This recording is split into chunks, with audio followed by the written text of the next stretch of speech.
Bienvenidos a mi podcast, conversando de todo con el doctor José Manuel Rizo. Para mí es un maravilloso placer siempre establecer esta conexión con todas y con todos ustedes. Hoy vamos a hablar del hongo Candida albicans. El hongo Candida albicans a veces nos afecta, como se ve aquí en nuestra imagen. En el caso que estamos viendo, y ya lo entenderemos, hay una infección ya mucho más masiva, porque este hongo, que puede estar presente tanto en la vagina como en la vulva como en los intestinos, si él está controlado, así como en la piel, generalmente se dice que no puede exceder en un 10%, no pasa nada, porque entonces tenemos un balance y un equilibrio. Recuérdense que en nuestro organismo y sobre todo en nuestros intestinos tiene que haber un balance entre las bacterias y entre el hongo Cándida en un momento determinado. Hay que tener mucho cuidado con muchas cosas cuando se habla de este tema, sobre todo aquellas personas que suelen automedicarse con antibióticos, por ejemplo. Porque recuerden que los antibióticos pueden matar las bacterias malas, pero también las bacterias buenas, y eso puede producir un desequilibrio en su microbiota, es decir, ese ecosistema que tenemos de hongos, de bacterias y de otros organismos en nuestros intestinos. Ya hablaremos un poquito más de eso, pero entremos en el tema. Comencemos por qué pasa cuando se sale de control el hongo Candida albicans en nuestro sistema digestivo. Como ven en la imagen, fíjense, el hongo no solamente ha afectado la parte del intestino, sino que pudiera también afectar las paredes y las mucosas de nuestro estómago, e incluso pudiera afectar nuestro esófago, que está por acá. Ahora, ¿por qué sucede eso o cómo sé yo cuando ese hongo Candida albicans se ha salido de control? Bueno, la primera de las situaciones que vamos a tener es depresión. ¿Y por qué depresión? Porque está demostrado que nuestra microbiota, nuestros intestinos, es nuestro segundo cerebro. Es allí donde se producen también una serie de neurotransmisores, así como se producen en el cerebro. Entonces, eso te va a generar cambios en tu estado de ánimo. Lo segundo, puedes tener dolores de cabeza, gases, flatulencias, pueden estar presentes también. Aquí puede haber unas señales que pueden ser contradictorias. Puede ocurrirte una diarrea o puede ocurrirte un estreñimiento. Puede haber dolor abdominal o distensión abdominal, náuseas, reflujo gastroesofágico. Puedes tener un ardor estomacal. E incluso pudieras inflamarse tu estómago, o tu sistema digestivo, lo que compone tu sistema digestivo, pudiera inflamarse cuando comes. Cuando se te prendan estas alarmas que estamos hablando aquí, yo las llamo señales de alarma para no hablar de síntomas. ¿Por qué? Porque son señales de alarma que nos tienen que indicar qué debemos hacer, qué tenemos que cambiar. Y ya hablaremos cuáles son los pasos que debemos dar en cuanto a nuestra alimentación, en cuanto a nuestro estilo de vida, que es muy importante, y qué soluciones naturales tenemos a la mano para combatir el hongo Candida albicans. Pero el hongo Candida, como ya les dije, no solamente puede salirse de control. En el caso de los hombres, generalmente afecta al sistema digestivo, y en el caso de las mujeres siempre se ven más afectadas en la candidiasis vaginal. Candidiasis se refiere a una infección vaginal. Quiere decir que el hongo ya se ha salido de control. Y al salirse de control, entonces comienza a generar una serie de consecuencias. Por ejemplo, puede generar picazón, irritación vaginal o en la vulva. Puede haber una secreción lechosa, digamos así, por decirlo de alguna manera, a través de su vagina. Ardor durante las relaciones sexuales o al orinar. puede ocurrir una inflamación o un enrojecimiento de la vulva. En estos casos es sumamente importante entonces que estemos conscientes de que podemos tener un problema con el hongo Candida albicans. Hay una imagen que no coloqué en mi presentación, pero que es muy fundamental que las personas que estén tratando de combatir la condición de obesidad o de sobrepeso tengan muy en cuenta. De acuerdo a los estudios científicos repetidos, está demostrado que las personas que tengan hongo Candida albicans y tengan una condición de obesidad y de sobrepeso, tienen que combatir el hongo Candida porque por lo tanto no van a poder rebajar, o si rebajan a través de una dieta determinada, les puede producir lo que se llama el rebote, y en el rebote pueden entonces adquirir mayor peso. Pero ¿cuál es la razón de ello? Y esto es fundamental. La razón es que el hongo se alimenta del azúcar, se alimenta de las harinas refinadas que aumentan la glucosa. De manera de que si usted tiene una glucosa muy elevada, tienen mayor riesgo las personas con obesidad, las personas diabéticas, por ejemplo, porque el hongo se está alimentando, se está reproduciendo en su organismo y hay que pararlo. Es por ello que algunas de las recomendaciones iniciales que puedo dar es poner en control las harinas refinadas, los carbohidratos, eliminar el azúcar, y de esta manera estamos reduciendo lo que alimenta al hongo. Por supuesto, si no tienes esa combustión o ese alimento, el hongo entonces se va a multiplicar en una forma menor en nuestro organismo. Sigamos con nuestra explicación. El hongo Candida albicans también puede atacar nuestra boca, nuestras mucosidades bucales, y entonces, por ejemplo, usted puede observar una lengua aterciopelada con manchas blancas, tanto en la boca como en la lengua. Puede tener dolor al tragar y puede producírsele un sangrado al cepillarse. En el caso del cerebro, por ejemplo, pueden verse afectados si el hongo Candida ha llegado a nuestro cerebro. Puede producirnos fiebre, dolor de cabeza, rigidez en el cuello, náuseas, vómitos, fotofobia, es decir, esa hipersensibilidad a la luz, y un estado mental de confusión alterado. En primer lugar, entonces, tenemos cosas que debemos hacer.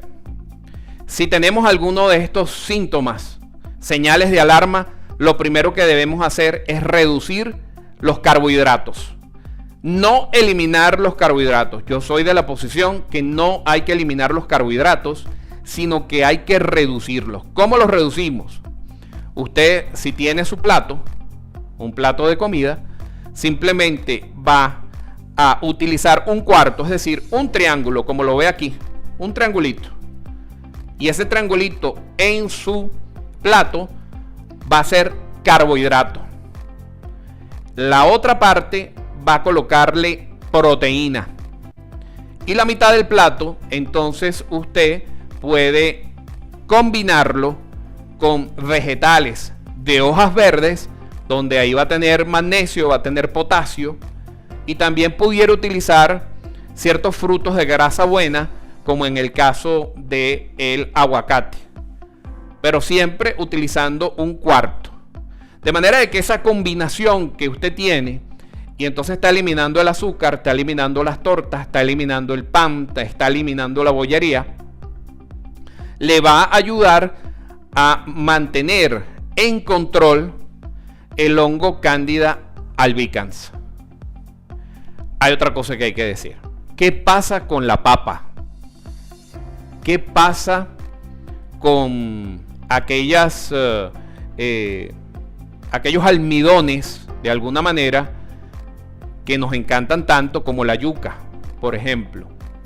Hay que aprender cuál de ellos contiene menor azúcar.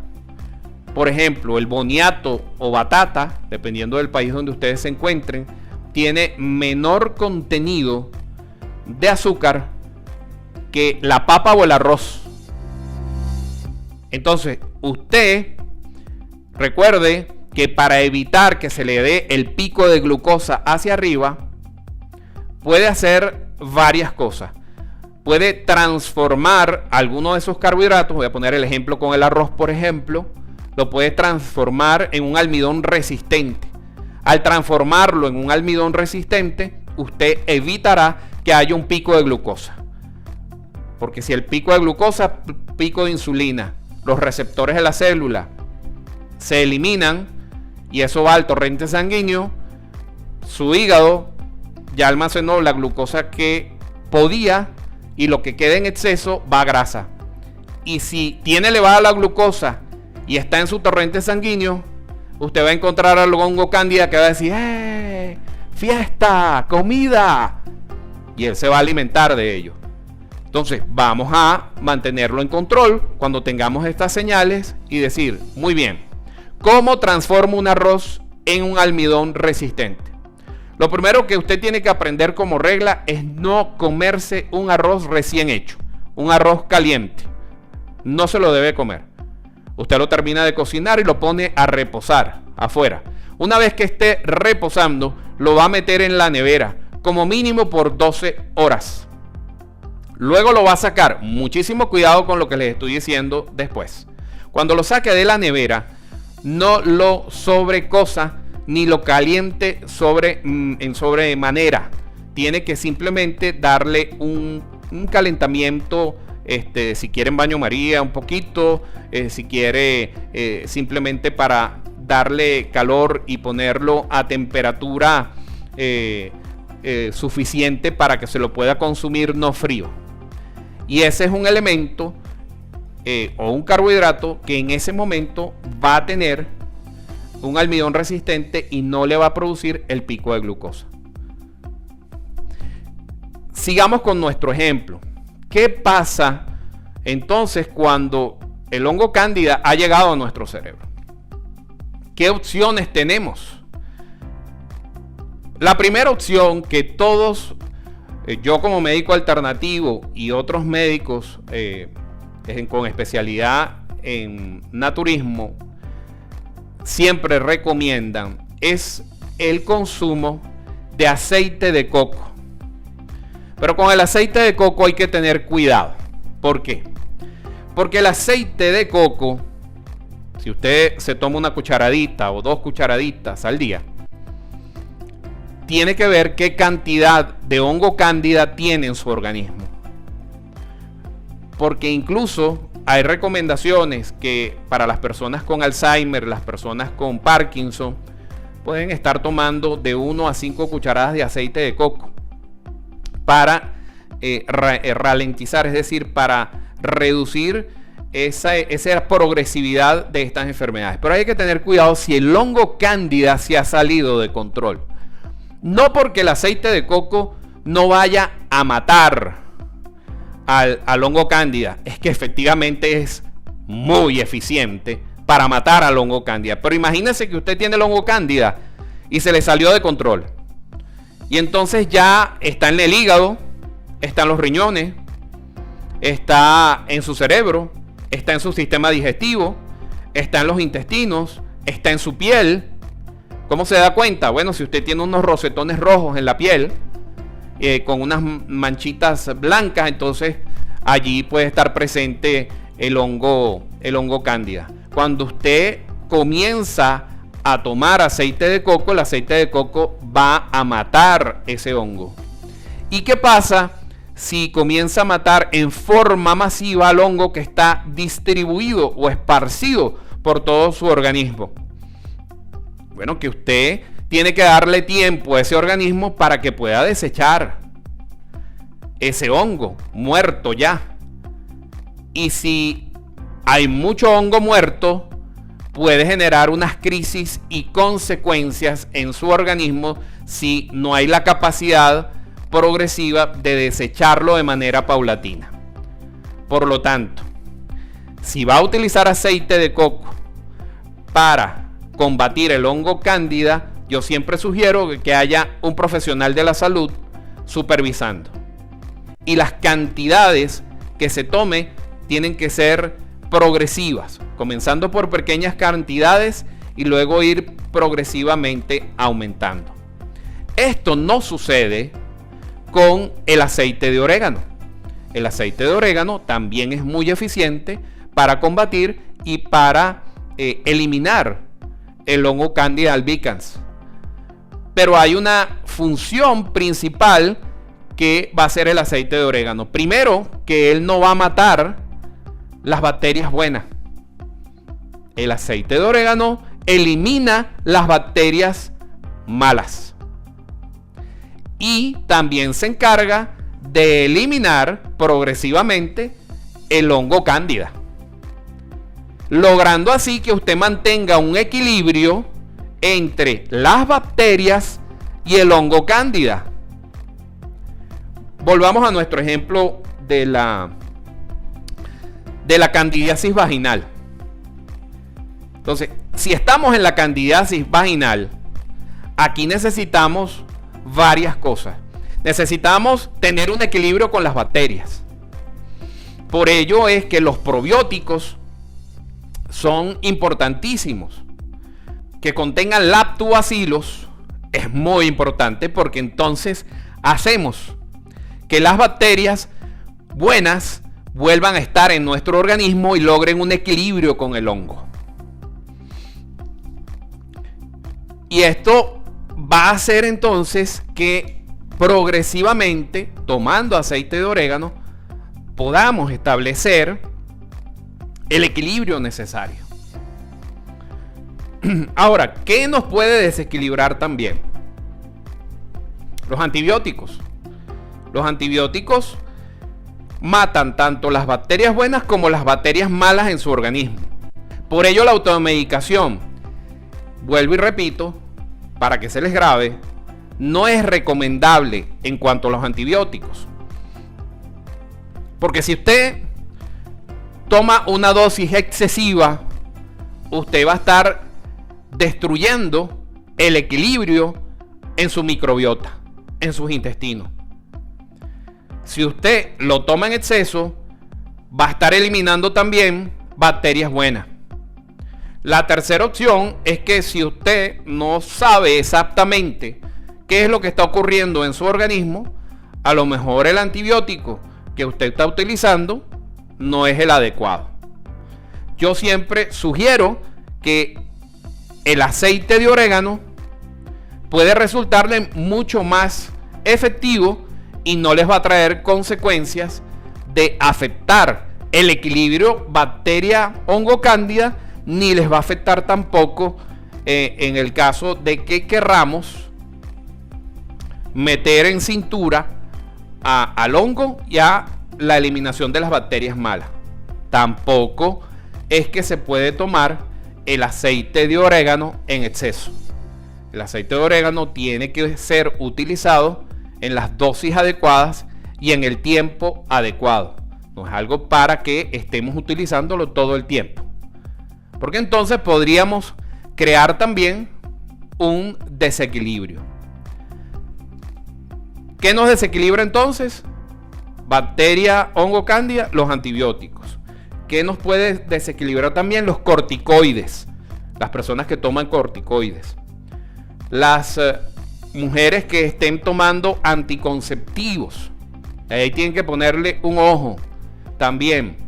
Y pueden relacionarse, porque si ustedes ven que tienen una candidiasis vaginal y tienen una serie de señales de alarma y usted está tomando anticonceptivos, bueno, va a tener que ir a su médico inmediatamente y consultarle qué es lo que está pasando. O ya comenzar el estilo de vida que les estoy diciendo y incorporar allí su yogur, incorporar allí las frutas adecuadas. ¿Qué frutas entonces podemos comer? Y esto es muy importante. Aquellas frutas que tengan menor contenido de azúcar, es decir, las que contengan menor cantidad de fructosa.